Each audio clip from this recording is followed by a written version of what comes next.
क्या आपने कभी यह महसूस किया है कि आप किसी कैद में जी रहे हैं? क्या आप कभी कभी कुछ अलग काम करना चाहते हैं लेकिन लोग क्या कहेंगे सोचकर रुक जाते हैं? क्या आप समाज की जरूरतों के हिसाब से अपनी जिंदगी जीते हैं? अगर ऊपर के किसी भी सवाल का जवाब हाँ है तो यह किताब आपके लिए ही लिखी गई है। इस किताब में हम देखेंगे कि किस तरह हमें बचपन से ही हदों में रहना सिखाया जाता है और बड़े होने पर भी हम हदों में ही रहते हैं और कभी कभी अपनी असली ताकत को नहीं पहचान पाते।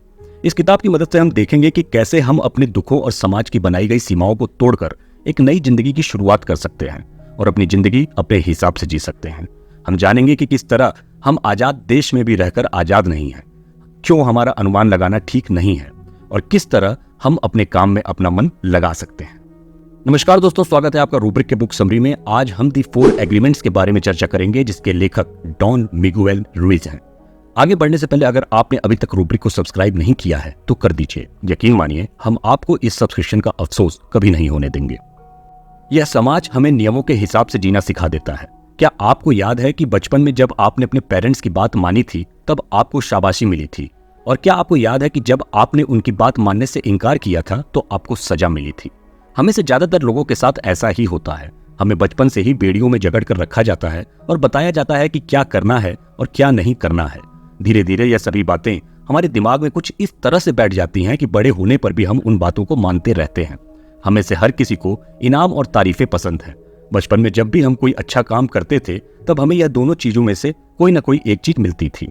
इसके साथ ही सजा से डर सभी को लगता था, इसलिए हम इन 2 काम को करने से डरते थे जिसके लिए हमें मना किया जाता था। इन सभी बातों का नतीजा यह निकला कि हमें वो बना दिया गया जो हम नहीं हैं। हमें एक सांचे में डाल दिया गया और समय के साथ हम उसी आकार के हो गए। अब जब हम बड़े हो गए हैं और हमें कोई कंट्रोल नहीं कर रहा तब भी हम खुद ही उस आकार को बनाए रखने की कोशिश करते हैं। हमने अपने लिए यह नियम नहीं चुने थे, यह नियम हम पर जबरदस्ती लागू किए गए थे। बचपन से बड़े होने के सफर में हमें ना जाने कितनी तरह से कैद करके रखा गया था। अब वक्त आ गया है कि हम उस कैद से आजाद हों। आपके शब्द आपको खुद पर और दूसरों पर जीत हासिल करने में मदद कर सकते हैं। शब्दों का हमारी जिंदगी में बहुत महत्व होता है। अगर हम इसका सही इस्तेमाल करें तो यह हमें काफी हद तक फायदा पहुंचा सकता है। साथ ही में इसका गलत इस्तेमाल हमारे आत्मविश्वास को तोड़कर हमें कमजोर बना सकता है। एग्जाम्पल के लिए, अगर आप अपने आप को आईने में देखकर यह सोचें कि आप बदसूरत लगते हैं तो आप अपना आत्मविश्वास खो देंगे और लोगों के सामने आने जाने से या उनसे बात करने में हिचकिचाएंगे। लेकिन अगर आप सोचें कि आप बहुत अच्छे दिखते हैं तो आप कहीं भी जाकर किसी से भी बात करने में नहीं हिचकिचाएंगे। शब्दों की ताकत शरीर की ताकत से ज्यादा होती है। आप अपनी ताकत से लोगों पर बाहर से राज कर सकते हैं, लेकिन अपने शब्दों की ताकत का इस्तेमाल कर आप लोगों के मन पर राज कर सकते हैं। अच्छे शब्दों से आपको इज्जत मिलेगी और इसके इस्तेमाल से आप लोगों से अपनी बात मनवा भी सकते हैं। आप शब्दों के इस्तेमाल से किसी और का भी हौसला बढ़ा सकते हैं। अगर आप किसी से कहें कि वह या अपना काम बहुत अच्छे से कर सकता है और उसे अपना काम मेहनत से करना चाहिए तो वो मेहनत जरूर करेगा। लेकिन अगर आप उससे कहें कि वो इस काम को कभी ढंग से नहीं कर पाएगा तो उसका भी आत्मविश्वास टूट जाएगा और वो वाकई अपना काम कभी सही से नहीं कर पाएगा। इसलिए यह जरूरी है कि आप अपने शब्दों का इस्तेमाल सही तरह से करें। आप इसके इस्तेमाल से सबके दिलों पर राज कर सकते हैं और साथ ही अपना आत्मविश्वास भी बढ़ा सकते हैं। आप अपने आप को पहचानिए और खुद को दूसरों के स्केल से नापना बंद कीजिए। हम अक्सर अपने आप को उस तरह से देखने लगते हैं जैसा लोग हमें मानते हैं। जैसे अगर किसी ने आपसे स्कूल के दिनों में कहा होगा कि आप पढ़ने में बिल्कुल अच्छे नहीं हैं तो आपके अंदर यह भावना आ गई होगी कि आप स्मार्ट नहीं हैं। ठीक उसी तरह अगर आपसे किसी ने कहा होता कि आप बहुत स्मार्ट हैं तो आप अपने आप को स्मार्ट समझने लगते। हम हमेशा ही अपने आप को दूसरों की जरूरतों के हिसाब से ढालने की कोशिश करते हैं।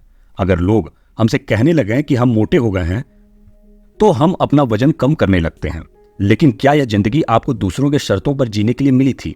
क्या आपने पैदा होने के बाद कोई एग्रीमेंट साइन किया था जिसमें आपने यह कबूल किया था कि आप हमेशा दूसरों के हिसाब से जिएंगे?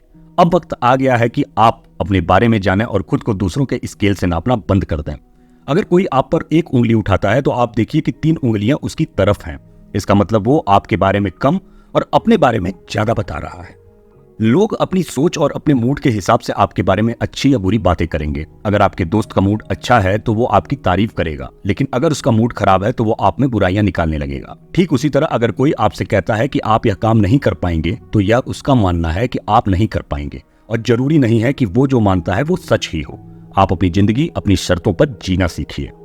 जीवन में अनुमान लगाना भी नुकसानदायक साबित हो सकता है। हमारा दिमाग किसी भी काम को करने के लिए हमेशा कोई आसान सा रास्ता खोजता रहता है। इसलिए जब हमें कोई बात समझ में नहीं आ रही होती तो हम अनुमान लगा लेते हैं कि इस वजह से ऐसा हो सकता है। अनुमान लगा लेने से हमें हमारे सवाल का एक संभव जवाब मिल जाता है, जिससे हमें आगे सोचने की जरूरत नहीं पड़ती। लेकिन क्या आपने कभी अनुमान लगाने से होने वाली परेशानियों के बारे में सोचा है? जैसा कि पहले ही कहा गया है कि यह जरूरी नहीं है कि लोगों का मानना हमेशा सच ही हो।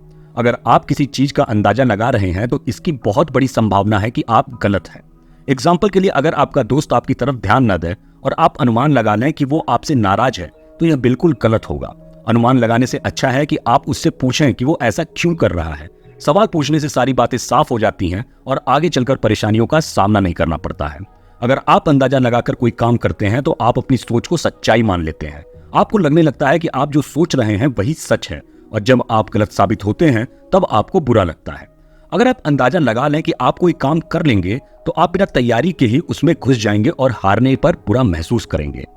आपका अनुमान लगाना रिश्तों में दरार तक डाल सकता है और बनते काम भी बिगाड़ सकता है। इसलिए यह जरूरी है कि आप अनुमान लगाने से बचें। इससे बचने का सबसे अच्छा तरीका है कि आप तब तक सवाल करें जब तक आपको सारी बात समझ में ना आ जाए। आप अपने हर काम को अच्छे से अच्छे तरीके से करने की कोशिश कीजिए।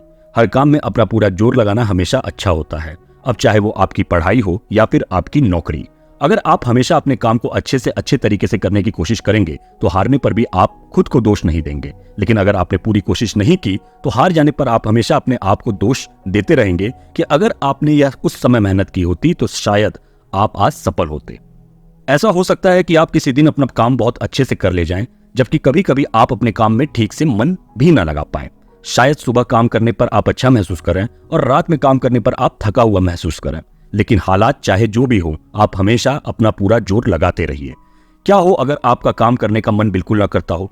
अक्सर लोगों को रोज सुबह उठने पर यह जानकर बिल्कुल खुशी नहीं होती कि आज उन्हें काम पर जाना है। ऐसे में हम क्या करें जिससे हमारा काम करने का मन करे? अगर आप किसी बाहरी दबाव या जरूरत की वजह से काम कर रहे हैं तो आपका काम करने का मन नहीं करेगा। आज के स्कूल जाने वाले बच्चों का पढ़ाई में मन इसलिए नहीं लगता क्योंकि वे बाहरी दबाव की वजह से पढ़ते हैं। वे इसलिए पढ़ते हैं ताकि उनके मार्क्स अच्छे आएं। इन्हीं चीजों की वजह से आपका काम करने का मन नहीं करता।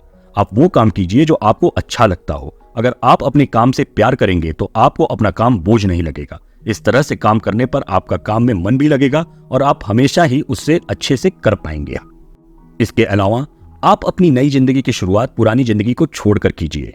आप दिए गए 3 रास्तों को अपनाकर अपनी नई जिंदगी की शुरुआत कर सकते हैं। अपने सपनों को पहचानिए। सबसे पहले आप यह देखिए कि आपके सपने क्या हैं और क्यों आपने उन सपनों को अब तक पूरा नहीं किया। आप अपनी जिंदगी को अपने सपनों की जिंदगी के हिसाब से जीना शुरू कीजिए। और अगर आपके रास्ते में कोई ऐसी बात आती है जो आपको बचपन में सिखाई गई थी तो आप उसको छोड़कर आगे बढ़ना सीखिए। आप उन चीजों को पहचानिए जो आपके दुख का कारण है और फिर उनसे धीरे धीरे छुटकारा पाइए। दूसरों को माफ करना सीखिए। आपके दुख का कारण यह भी हो सकता है कि आपका किसी से झगड़ा हुआ हो या फिर किसी ने आपको बुरा या भला कहा हो। आप उसकी कही हुई बातों को अपने साथ लिए घूमते रहते हैं, जिससे आपका दुख हमेशा बढ़ता रहता है। आप दूसरों को माफ करना सीखिए। अगर आपको किसी बात का पछतावा हो रहा है तो आप खुद को माफ करना सीखिए। आप जब तक लोगों को माफ करना नहीं सीखेंगे तब तक आप पुरानी यादों में घूमते रहेंगे और आपके अंदर नेगेटिविटी आती रहेगी। हर पल का मजा लेना सीखिए। आप हर दिन को कुछ इस तरह से बिताइए जैसे वो आपका आखिरी दिन हो। ऐसा करने से आप बस उन चीजों पर ध्यान देंगे जिनसे आपको खुशी मिलेगी और आप दुख देने वाली चीजों को बगल में रखना सीख जाएंगे। कोई भी अपनी जिंदगी का आखिरी दिन तनाव में जीकर नहीं बिताना चाहेगा। हर दिन को आखिरी दिन समझने से आपको जिंदगी जीने का तरीका आ जाएगा। हमारे बचपन से ही हम अपनी जिंदगी को दूसरों के हिसाब से जीते आ रहे हैं। हमारी खुशी और आजादी से ज्यादा जरूरी है लोग क्या सोचेंगे। अगर आप वाकई अपनी जिंदगी सुकून से जीना चाहते हैं तो आपको समाज की सीमाओं को तोड़ना होगा, जिससे आप अपनी असली ताकत को पहचान सकें और अपनी जिंदगी अपने हिसाब से जी सकें। तो दोस्तों, हमारी समरी यहाँ खत्म होती है। उम्मीद है कि आपको ये समरी पसंद आई होगी। आजादी से जीना सीखना चाहते हैं तो आपको यह किताब एक बार जरूर पढ़नी चाहिए, जिसे आप फ्लिपकार्ट या अमेजॉन से खरीद सकते हैं। इस तरह की सेल्फ हेल्प बुक को सुनने के लिए रूब्रिक को लाइक और सब्सक्राइब कीजिए और हमें कमेंट में जरूर बताइए कि और क्या आप हमसे सुनना पसंद करेंगे। धन्यवाद और नमस्कार।